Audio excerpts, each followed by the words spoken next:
Totoo po yun mga ka-idol ko na isa po si Awit Gamer sa nakapagsalita sa akin ng masasakit na salita taong 2023 at marami pong nakakaalam sa issue na yon at talaga pong super trending po yon.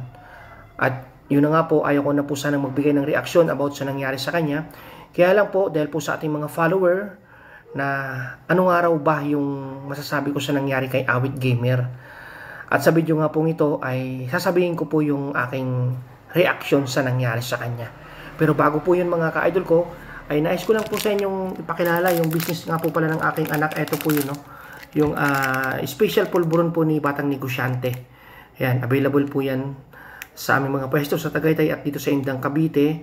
At ito pong pulburon namin po ay marami na pong nakalasa. Actually, may business partner po yung anak ko sa Hong Kong. At ito pa po nga po pala mga ka-idol ko, yung yung itak namin na pangtaga po sa mga kahoy, sa mga puno. Ngayon pong tapos lang ng bagyo, full tank po yan. Baka gusto niyo pong subukan, naghahanap po kayo, dito lang po yan yung matatagpuan sa pwesto namin sa May Indang. Ayan po, marami po kami dito at sa Mahogany Market sa Tagaytay po mga ka-idol ko. Siya nga po pala, ilalagay ko na lang po yung number namin dito kung gusto niyo pong matikman yung pulburon ng anak ko, si Batang Negosyante. At yun na nga po, yung masasabi ko po kay Sir Awit Gamer, mahal ka ng Diyos, Sir Awit Gamer. Kasi hindi ka niya hinayaan na mas lalo ka pang malubog kay Satanas o malulong sa mas lalo pang kasamaan. Inubos niya agad kung ano yung mayroon ka. Dahil gusto niya na sa pagkakataong ito ay muli mo siyang makilala. Muli kang makalapit sa ating mahal na Panginoong Hesus at mahal na Panginoong Ama. Kasi po, sa totoo lang po, mga ka-idol ko, sa totoong buhay, kapag puro blessing, puro maganda po yung nangyayari sa atin, ay totoo po yun na hindi na natin naalala yung ating Panginoong Kristo. Nakakalimot na po tayo kasi puro biyaya yung nangyayari. Katulad po sa inyo, Sir Awit Gamer, na puro blessing, maraming pera, maraming sasakyan, magandang bahay. Siguro po, bihira nyo nang maalala yung ating Panginoong Hesus. O kahit magpasalamat kayo, hindi nyo na siya naaalala.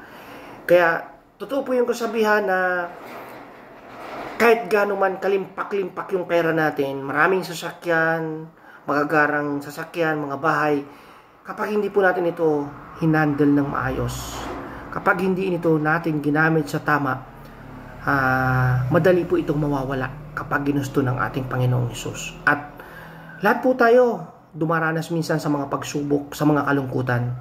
Bakit nga po ba natin yung napagdadaanan? Kasi po, gusto ng Panginoong Hesus na siya ay muli nating maalala.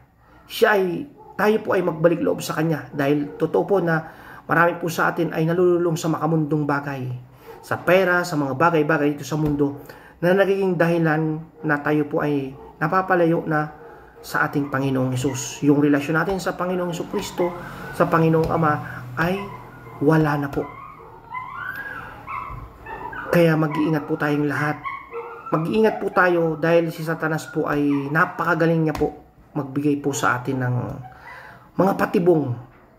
Katulad po ng lagi kong sinasabi sa aking personal account sa mga vlog ko na kapag yung blessing na dumating sa iyo ay sunod-sunod na wala pong paghihirap, hindi ka naghirap, galing po yun kay Satan. Paraan po yan ni Satan, ni Satanas, para tayo ay mapalayo sa ating Panginoong Hesus, sa Panginoong Ama, at tayo ay malulong sa paggawa ng kasamaan ng mga mali dito sa mundo. Kaya mag-iingat po tayo sa pagtanggap ng blessing, lalong-lalo na po kapag hindi natin pinaghihirapan. Kasi po sa akin pong pag-obserbasyon, ang mga blessing na nauna po yung hirap, yun po ay nanggagaling sa ating mahal na Panginoon, sa Panginoong Ama, Panginoong Jesucristo.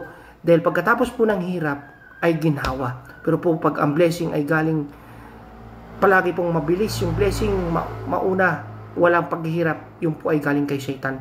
Patibong lang po yan.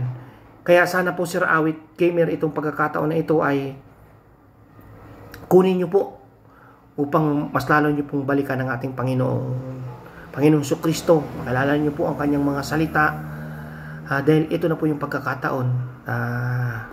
Ngayon na wala po kayo, wala po kayo, ito po yung pagkakataon para kayo makapagdasal sa Kanya, makapagmuni-muni, makapagsisi po kayo sa inyong mga kasalanan.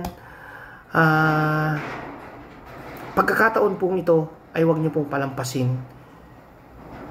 Dahil sa totoo lang po, kapag po tayo muli nagbalik loob sa Panginoong Jesucristo, Panginoong Ama, ano man po yung mga nawala po sa atin, ay ibabalik niya ng triple or masigit pa. Sino po ba dyan yung mga nagbabasa ng Bible? Katulad po ng nangyari kay Job. Diba po? Nawala po yung kanyang mga anak, yung kanyang mga alagang hayop. Nagkaroon po siya ng mga sakit. Biruin mo, 7 anak niya nawala po, sabay-sabay namatay. Yung kanyang mga alagang tupa, nabagsakan ng mga puno, namatay. Tapos nagkaroon siya ng sugat-sugat sa kanyang mga katawan, pero never siyang nag-doubt kay Lord. Never humina yung kanyang paniniwala kay Lord. Kaya sa huli, pinagpala pa rin siya. Ibinalik pa rin ni Lord yung kanyang mga anak. Nagkaroon ulit siya ng mga anak. Yung mga alaga niyang tupa, dinoble, tinriple pa ni Lord. Kaya sana, Sir Awit Gamer, pagkakataon ito para mas lalo niyo pong makilala ang ating Panginoong Jesucristo. Magbalik loob po kayo sa ating Panginoong Ama. Huwag po natin sayangin yung pagkakataon dahil mahal po kayo ng Panginoong Jesus. Mahal po kayo ng Panginoong Jesus, kaya po kayo niya ay pinalo. Dahil kung hindi niya po kayo mahal, hayaan niya po kayo na mas lalo po kayong malulong sa mga pagkakamali, sa mas matindi pang pagkakasala dito sa mundo. Yung pera po ay nakikita po yan. Pero yung inyong pong pagkatao, yung inyong pong kalusugan ay napakahalaga. Malusog pa po kayo, buhay pa po kayo, makagawa pa po kayo ng paraan. Napakaganda nga po nang nangyari sa inyo dahil alam ko po sa ngayon ay nalulungkot kayo sa nangyari sa inyo, pero balang araw po, kapag lumapit po kayo sa ating mahal na Panginoong Jesucristo, ay magpapasalamat po kayo sa Kanya. Dahil sa mga nangyari sa iyo, ay nakakilala mo siya ng lubusan. Kaya tayong lahat po mga ka-idol ko ay mag-iingat po tayo. Dahil si Satanas po ay napakagaling po niya manlinlang. Napakagaling niya po manlinlang. Lagi ko nga pong sinasabi na yung mga gustong magbagong buhay, magbalik loob sa Panginoon, hindi po sa bagong taon o sa isang buwan, sa isang linggo, ngayon po mismo, magbago na po tayo, magbalik loob po tayo sa ating mahal na Panginoong Jesucristo. Dahil lahat po tayo gusto natin mapunta sa kaharian ng Diyos, sa maranasan natin ang buhay na walang hanggan. Pero paano po tayo din mapupunta kung yung ating mga gawain dito sa mundo ay puro po kay Satan? Sinusundan natin yung mga ginagawa ni Satan na masasama. Mapupunta lang po tayo sa buhay sa kaharian ng Diyos, maranasan yung buhay na walang hanggan kung tayo po ay susunod sa kanyang mga kautusan, sa kanyang mga salita. Kaya hindi pa po huli ang lahat. Lahat po tayo magbalik loob sa Panginoon. Kilalanin po natin ang kanyang mga salita. Mga ka-idol ko, mga kapatid, sundan po natin siya kung gusto po natin maranasan ang buhay na walang hanggan sa kaharian ng Diyos.